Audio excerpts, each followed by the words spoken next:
Here we go. It's not 2-2 because it is 1-0.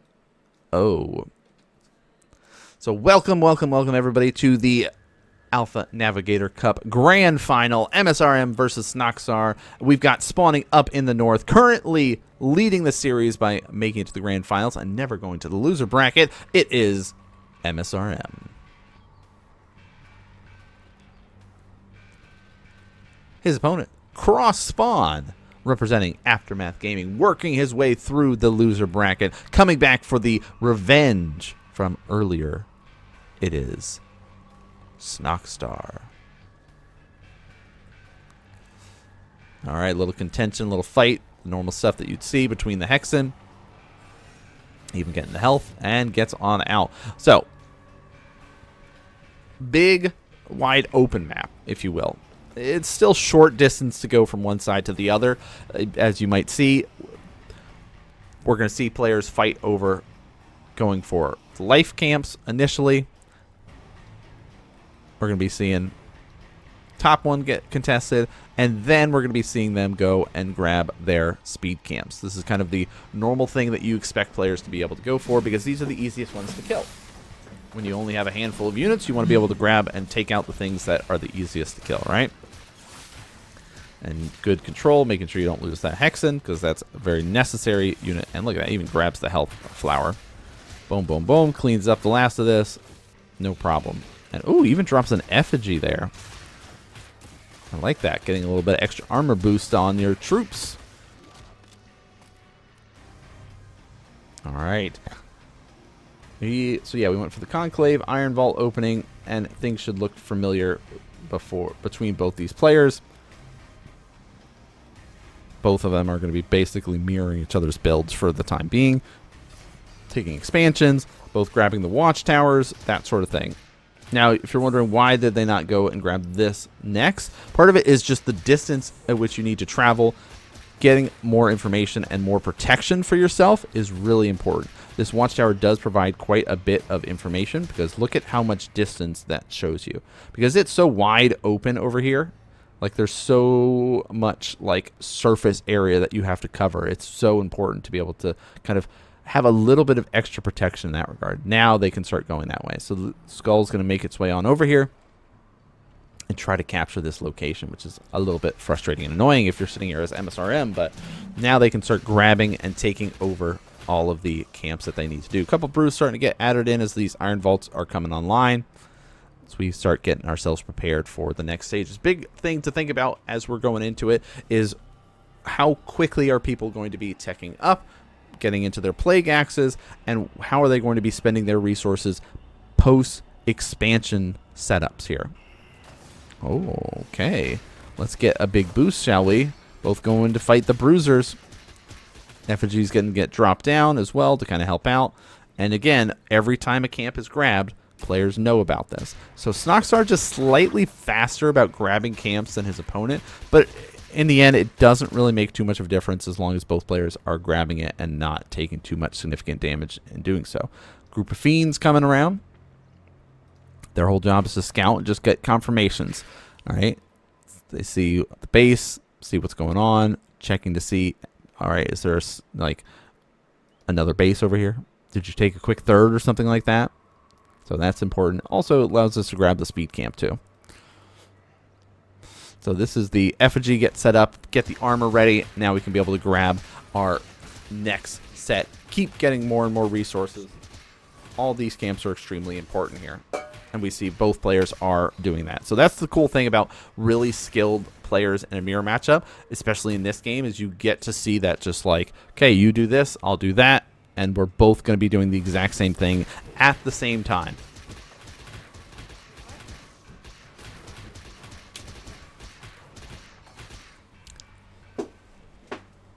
Ooh, a little bit of fight, a little bit of contention with the Fiend. Trying to get the Luminite Tower. All right, repositioning ourselves over on the left. Fiend's coming over, catches sight that there is a third base going, so that's kind of the indication for MSRM. All right, I got to keep up.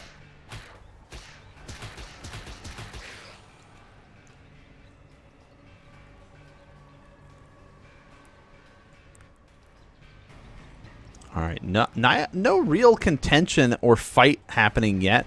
It's a lot of this like poking and testing, right? Send a fiend here, send a fiend there. This might be our first real actual like fight going to be ready to have over these locations, because again, the Therium towers are really important. The resource ones are super necessary there, but yeah, fiend's going to rush on by. They want to just get confirmation that there is a base here, and they're going to get in and do quite a bit of damage initially. Look at this. Will they get a cancel off of it? It might actually get a cancel. Yeah, look at this. Speed at which they get there. The rest of these troops are going to get there, and yeah, moves on out. Let's keep going. And this also gets the confirmation that you are, of course, getting that shrine up, so you can be able to try to get as much of your secondary resource, get all the Luminite, all the Therium, all the resources that you need all at the same time by grabbing both of those things, where we do see no additional one here. So that also can let us know a little bit of what the plans are. Pinging with the GGs. I like that.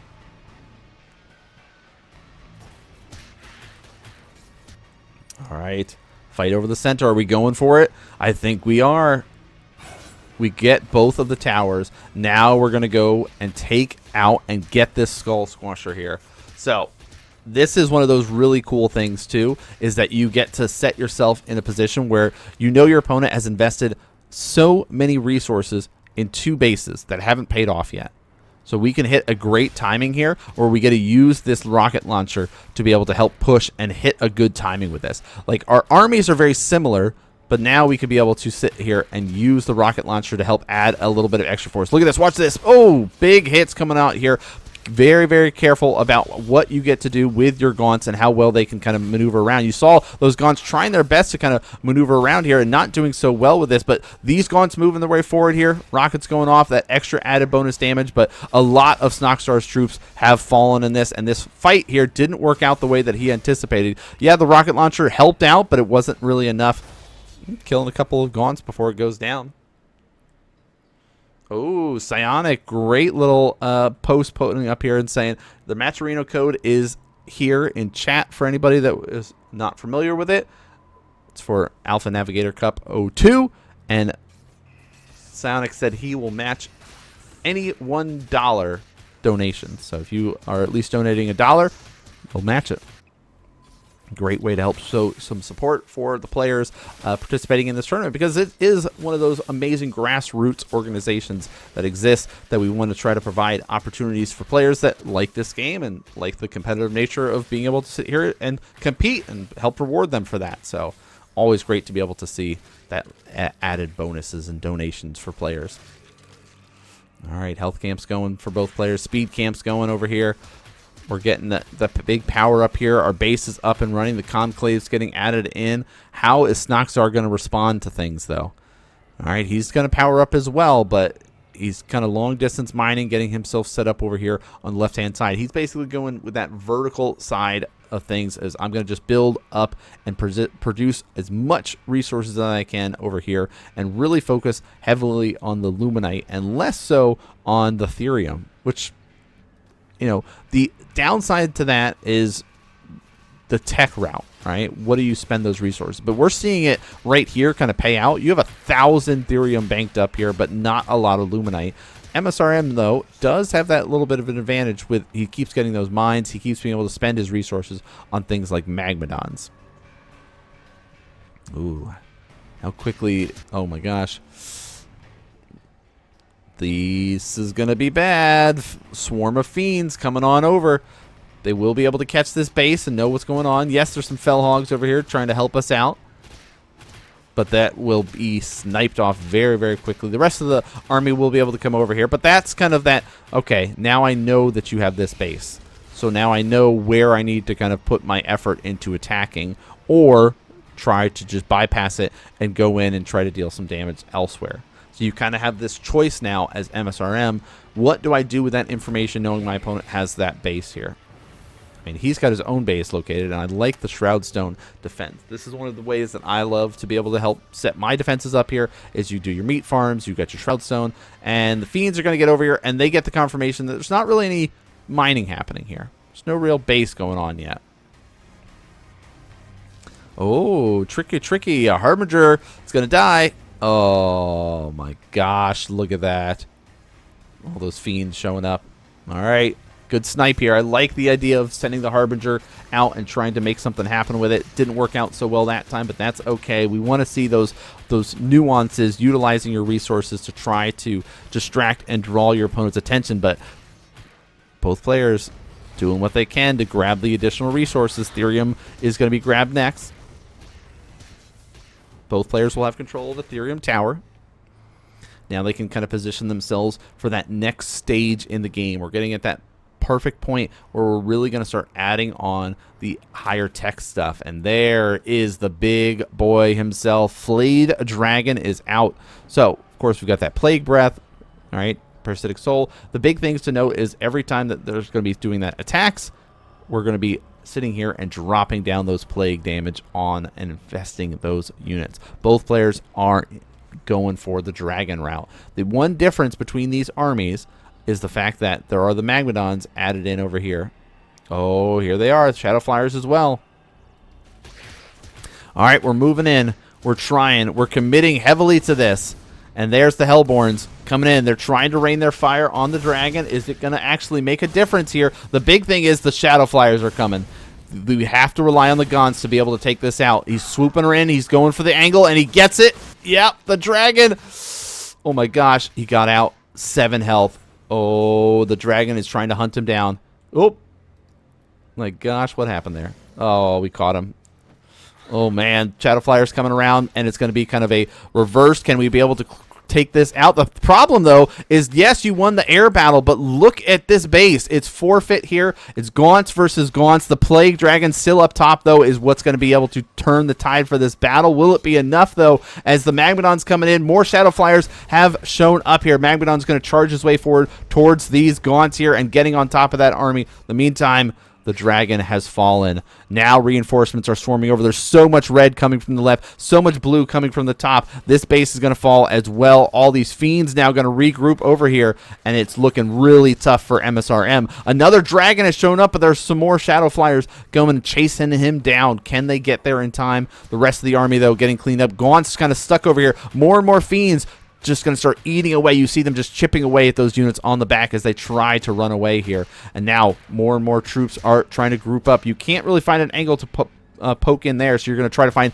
another angle to get closer. And not much troops are here. This is going to be the big difference, is the amount of fiends in the front trying to absorb this. But there's that nice little bit of surprise. Hey, some Hellborns. There's a plague dropping down, slowing these troops here. Those Oh my gosh. Stampede from all of these Magmadons going to charge their way forward here and do their best to try to put a stop to the Gaunts in the back. Hellborns also raining fire from the back lines here. Fiends getting popped from all of these brutes here. One Magmadon on the side, not going to really matter too much, as Snoxtar is going to overwhelm this location with red, and the Infernal Swarm takes this area down and takes down this game, tying things up 1-1 here. What a great way to start this series here.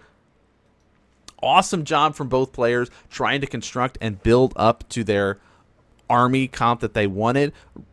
MSRM got the dragon out first. We got to see that Snoxtar followed suit with the dragon of his own. In the end, it didn't really make much difference for the fight itself, because other than the fact that MSRM spent most of his time chasing the dragon and trying to deal with the dragon, trying to fight the dragon, where the rest of the forces on the ground were able to just kind of run wild, and Snoxtar kind of took the game because of that fight on the ground, and it just kind of snowballed from there. A big part of that was the amount of fiends that were produced during that fight initially before the rest of the army got there, and that kind of made a huge difference. So now we're going to be jumping into game number 2 here. Or, yeah, game 2, but it's tied up 1-1 in this series. But again, there is that Matcherino link for anybody that is interested in helping out and supporting. You could be able to donate to the bracket. Right now, the prize pool is up to $421.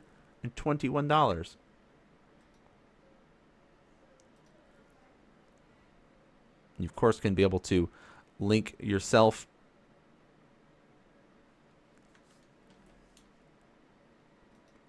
connect it with your Twitch account, no problem. But let's actually jump in and talk a little bit more about this game here. Change our score.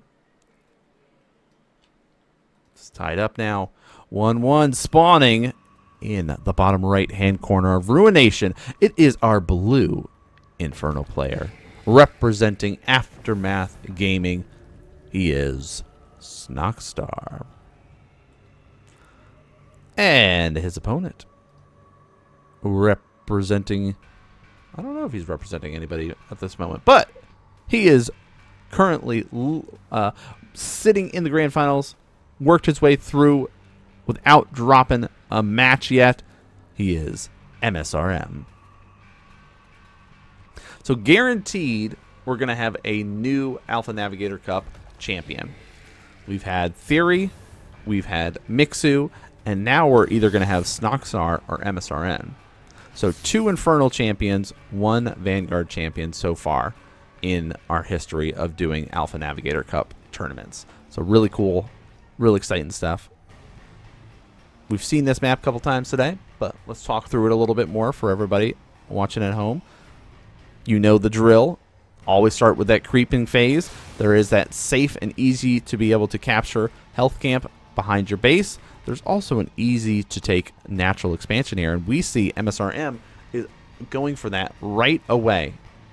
It says, I'm going to be able to grab this expansion, then I'll get up my conclave and iron vault. I'll delay my creeping just slightly, just so I can go for a heavier economic advantage in this series. And because it's a big map, it takes a long time to go around. We know that these players are perfectly fine getting to those later stages and fighting, that this economic advantage is actually a really nice one. In addition to that, we also have these third bases here. They're a little bit vulnerable as third bases because of this high ground over top of it that you can be able to set yourself up and start raining from above. We'll see if that actually comes into fruition here, but going for that next big camp to fight over, which is the speed camp. A couple brutes added in here, and the army supply is a little bit higher right now, but in these early stages, it doesn't make too much difference unless they get into an actual fight and start battling it out over these camps, which sometimes does happen during this creeping phase. All right, keep an eye on our next stages in it.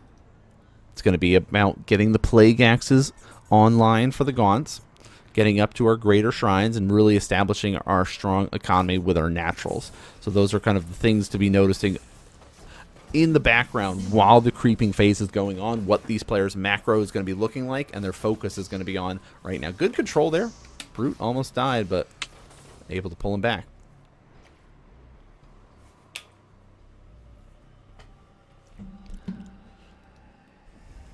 All right, speed camp, though, is a big way to help bust things open when we get into a big fight like this. And the fight over the camps is a great time to start sitting here and focusing on shredding down the gaunt numbers of your opponent. And that is the case here as Snoxtar continues to barrel his way forward here. And will start to actually deal a little bit of extra damage to the Hexen because he does pop both of his brutes at the front and will get the snipe off there. Will he get the other gaunt? No, he does not, and will back up. But that's the kind of thing that you're looking for. Can I shave off numbers on my opponent's main fighting force of gaunts? Gaunts is what you want to be going for if you are trying to go for an infernal-based army. Ritual Chambers coming up here. We talked about the Plague Axes. That's going to be the next thing. Of course, we do get to see that msrm is able to get that a little bit faster. Part of that is by having this base up and running a little bit earlier. There we go. Next set of camps. Both are going to be going for the watchtowers located at the top and the bottom. Remember, every time that these units are dying, these creeps, we will see a little bit of a boost to the player's economy. And of course, that just gets spent right away. These players are really good with their macro stuff. All right, ping it out. You always can tell when the players are moving fast and they start pinging and doing things. All right, Battle of the Fiends in the center. We get the first actual fight over the Bruisers. Yeah, let's do it. Okay, so we've got our Luminite Towers here on the corners. That is one of those nice little spots. Speed camp getting grabbed again. Will we get the fight again? Looks like we will. Yep, he sees it. He knows that he's fighting over it. We don't really have the best army for it right now. We've got some fiends, but yeah, we gotta kind of fall back. This army for Snoxtar is a little bit smaller here, so he's gonna reposition, set himself up. There's the fiend checking. Is there a third base? There's about to be. Again, MSRM is ahead in the economic race. He's building up his third base here. He's getting it pretty much complete by the time that Snoxtar starts his.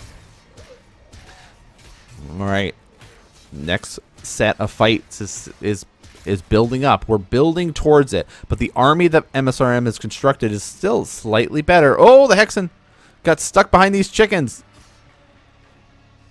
Yeah, look at this. He starts killing them. Get out of the way, chickens. I don't want to get my army stuck on you again. Look at that big old demon skull there. That must have been a crazy big demon if you think about like the size. If this is a building that people are living in, I don't know. All right, here we go. Rotating around, continuing to fight. This is that big posture moment that players have to be in of like, I need to make sure that I control my Luminite Tower because I need every little bit of additional resources to help me out here. And oh, is this the moment he's going to try to draw him in? Well, Magmadon's going to help with that. All right, we will end up losing the Luminite Tower. Effigy is going to start getting dropped down for both players. Magmadon charging his way forward here, and he will start popping some of these brutes at the front. But where are the brutes for Snoxtar? They're nowhere to be found. He's relying heavily on his Magmadons, and we see the Gaunts are in trouble, and he's going to have to start running away from this fight. And he will stutter step and start shaving off and picking off a few of the forces. Where's the reinforcements? A couple more showing up. A couple brutes coming here now, but this is tough. Effigy's going down again. Look at that. They both knew it was time to fight, and they both dropped him at the very same moment here. But that surround here is going to be kind of overwhelming this location. More and more of those Gaunts for MSRM making a difference here, and he will be able to kind of reposition, fall back, knowing that there's that defender's advantage that Snoxtar has. He can't overcommit to this location. This is that moment where you know it's really difficult to end the game here. You know that you're doing well. You know that you're kind of positioned a little bit better than your opponent because of your advantage that you had with getting your third base done. But now you're stuck in trying to figure it out of like, okay, what do I do from here? How do I take advantage of my economy compared to my opponent? And we'll see the kind of power up for the conclaves. We're going to see the Twilight as well. So this can be able to give us access to those drops again. No, next bit of creeping going to be taking place here. What can Snoxtar do to come back in this stage? I mean, he's doing well by picking good fights that he feels like he can shave off and get decent trades. He's still behind just because this base is just now getting started here. So it's like we see him ready and preparing for the next stage of like, okay, Iron Vault's coming out. Let's get the Hellforge so we can actually get some extra upgrades here and help out and increase our Brute's power. But that's a lot of damage. There is a decent amount of Gaunts that are here. So much so that it's like with the speed boost, he can just kind of go around and clean up the things that he needs to clean up. And know that he can just sort of overwhelm his opponent if need be. I like this little... Let's use this effigy point to get this speed camp. There's the enemy. And that is also good information too. You look at the... based on that, you go, that's not a really big army. That is a very big army. It's all Gaunts though. So it's that moment of, do I have enough to actually kill all of this? Do I have enough damage? Damage-wise, MSRM is in a much better position, right? That advantage meter is solely on his side based on his control of the map and his army composition. Snoxtar not going to be given up without a fight. He knows that he's in a rough spot. So you see him kind of fortifying himself in, trying to find an angle to help himself out. And this is one of the ways to do it, using Harbingers. Ooh, Magmadon choice. Dragons here, though. Here's the rest of the army. You could have Magmadons, but it's not going to be enough to actually get in here. We'll see. He's trying to get to the army. He's trying to drop down the Magmadons. And there's the stampede, but doesn't actually get close enough to make something happen from it. So he chases this army away, and then we'll just kind of have to fall backwards and regroup up. But no, he knows that it's too much with the dragon there, with the amount of gaunts that are there. GG is called. MSRM takes the lead 2-1 here in this best of 5 grand finals here. What a interesting game that was. Really, it just came down to MSRM gaining those incremental advantage of having his bases up faster than his opponent, and then being able to spend all those resources that he needed to on the things that he, like gaunts, right? He had such a large gaunt count, built it up enough, and then was like, all right, I'm just going to get a dragon and just kill you. Let's go for an actual fight and see what happens here. And it worked out really well in his favor, giving him that 2-1 lead. But it is a best of 5, so normally would do best of 7, but both players have agreed to do a best of 5 to help them out with, you know, work and stuff tomorrow, and they don't have to stay up too late, which makes total sense. This is 6 p.m. Eastern for us here, but we are going to be jumping into it. Broken Crown is going to be our next map here, so let's switch over and show you guys, adjust our scores. Who is it? MSRM currently leading. All right, let's get our intros going, get our game going. Welcome, welcome, welcome to game number 3. Match, yeah, more or less. The score gets all wonky with it. But here we go, spawning up in the north, currently leading the series 2-1, showing powerful economic play. It is our Inferno player, MSRM.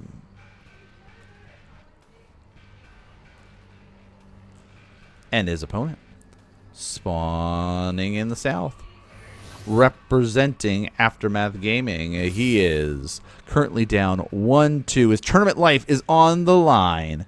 It is Snoxtar. I like that you could see that they've got the little gold piece, or sorry, it's not gold, it's luminite piece in their hand. All right. Broken Crown. Most people know about this. It's one of those that, you know, there are specific camps that everybody tries to go for, as always.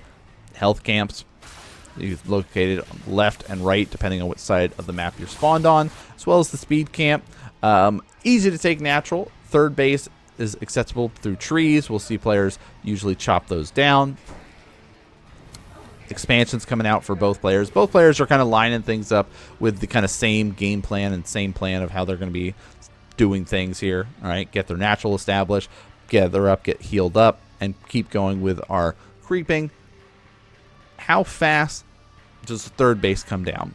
That's our question.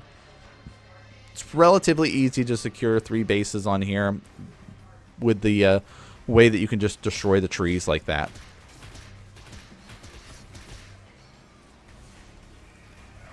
All right, the Brute is out helping out. We've got basically Fiends doing their job, using our Hexen to help us out, and Gaunts on the other side. So that's already kind of our little bit of difference with the Conclave Iron Vault side of things, where we went for a Iron Vault opening, followed up with a Conclave. So switching gears, we're doing something slightly more in-your-face style here. So we are going to be jumping in, really relying on the Fiends. That's kind of the reason we go for this game plan. There we go. Pop them again. Just sort of surround them and just go for the speed of the Fiends and go for that amount of damage. Yeah, we're going to be heading on home, and now we're going to try to get in here and see how much damage we can do. That's the reason why you go for this Iron Vault opening here. But look at this. Hey, a free imp. We'll take that. Yeah, the army's trying to come back over here. Gaunts are coming up here. We did get 2 of those. Deal a little bit of damage. And we can be able to get out. We don't want to commit too much because this is our army.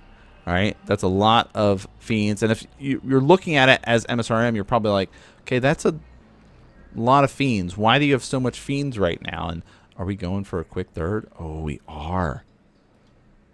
All right, gain control of this. Heal ourselves up. And we can be able to kind of get on out of there. There's the speed, which will make a big difference, but utilizing the health camp to help us out here. Gaunts are showing up now, so we have to kind of peel off and run away. And I like that little split. Let's get on out of here. Oh, the Fiend is here. Did he see the third base? I think he saw the third base. Maybe not. I wish we had that vision like we do in StarCraft where I can just like hold V and see that this person doesn't have it. But that's okay. I don't mind not having the production tab because it's like it really helps me improve a lot more as a commentator. Just sit here and go through and note different things that are happening and pay a little bit more attention to the game, where you can kind of be like, oh yeah, production tab, I know exactly what's coming up. Oh hey, we're gonna see these things next. This is why they're doing this, or this is like, we can start to see like lines, especially because we've been casting up a mirror matchup, and we can kind of know, oh, okay, this makes the most sense. This is what they're gonna do. This is how they're gonna do this. You know, we know it's going to be the ritual chamber. That's the next big tech route that they're going to be going for. That also means that we're going to be setting ourselves up for plague axes, right? Eventually get speed going for them. But nice job getting in here, able to capture this. Again, brutes can't fit through these trees, but fiends can, gaunts can. So we're going to be able to get in. So this is like an opposite effect of what we've been seeing before. We've been seeing MSRM be the one to get a bunch of expansions up early and let Snoxtar be the one to take a bunch of creep camps. And now it's kind of the opposite. Snoxtar got his third base up first, where we're seeing the shrine is now being established. So it's like opposite of what we saw in game, or our last game. Will this mean that we'll be able to push ourselves towards a bigger economic boon sooner? Yes. Do we have the production to help support that? Plague axes are almost done. Have we added a second conclave yet? I think that would be the next addition, because again, that's a really important thing to start adding in. But Magmadons are added onto the mix here, so that's a big part to kind of help us out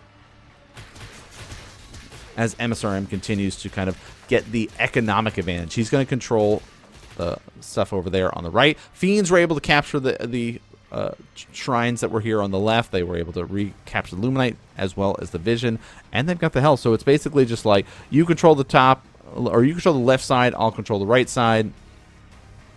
Fiend's going to come over, continue to get some scouting information, see what's going on. Nothing too crazy. Yeah, look at that. Denies it. Doesn't know how long this base has been mining for. Right? You go and you see, is that fully saturated? Because this base just got established. So you can kind of like, maybe that's the case. I don't know. There's the extra conclave starting to get added to the mix. This is the stuff that we were talking about of that next stage. I don't know where they are right now. Oh, okay. All right. So this is a risky move that we're seeing out of Snoxtar. He's not powering up like he would be normally, of just let's add more production yet. He says, I'm just going to continue to go economic route. You're not really going to push me, so I'll just sit here and really make sure I get a fourth base, and then I'll power up the way that you are, where there's a window of opportunity for MSRM to start utilizing all this production, and especially the conclaves, once this shrine kicks in. The problem is, we've had our base up for a while, and we're about to get our fourth base. So once these productions kick in, we'll see Snoxtar power up a lot more. Army-wise, things are still in MSRM's favor. Part of that is we've committed so much of our resource to build this expansion, right? That's resources that you aren't spending on units. So Army-wise, it's getting scary. That's a lot of speed, a lot of gaunts, a lot of danger coming across the map. The Magmadon's nice. Remember, big, beefy. We like those. Shroudstone's helping with the fences here. And this is the fight. This is not really where you want to be. So we're going to speed our way around, regroup. You saw the amount of gaunts there, and you go, I can't take that fight. Snoxtar backs up, repositions himself to kind of get into a better spot to help him out here. MSRM's going to be trying to hit a decent timing. He's gotten control of all of the towers again. A couple of fiends coming over trying to be annoying. And they're also scouting and seeing the size of this army. Which is that kind of, oh, okay. Oh my gosh. Snoxtar, you're crazy. Your army is so small. You haven't even utilized your 4th base yet. Yeah, look at that army. Oh my gosh.